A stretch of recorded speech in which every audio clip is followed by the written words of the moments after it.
À 90 ans, Robert a encore bon pied, bon oeil.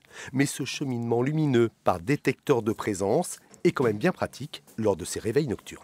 C'est très pratique, oui, parce qu'on se réveille, vous savez, on a un peu les yeux un peu fermés, mais là, quand tout s'allume, on trouve facilement où on doit y aller. Et c'est génial comme, comme lumière.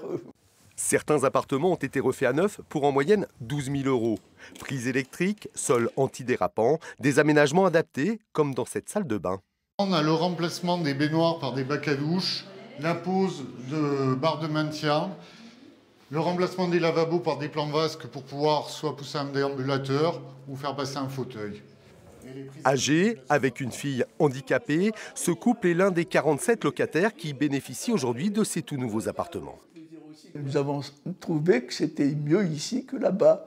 Donc c'est pour ça qu'on nous a donné ce logement que là nous sommes installés en ce moment, au même prix.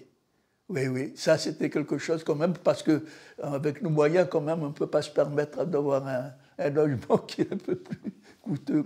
Aménagement domestique, accompagnement social et technique, cette évolution du parc immobilier était une nécessité. Aujourd'hui, sur les 26 000 locataires de cet office HLM, 34% sont des seniors. Ils seront 1 sur 2 d'ici 10 ans.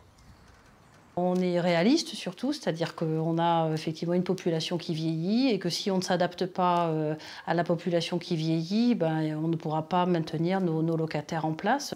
En 2021, ce seront 825 appartements ainsi équipés, sans hausse de loyer. Coût estimé 6 millions € sur les fonds propres de Limoges Habitat. Une démarche qui répond clairement à la volonté de l'État, favoriser le maintien à domicile.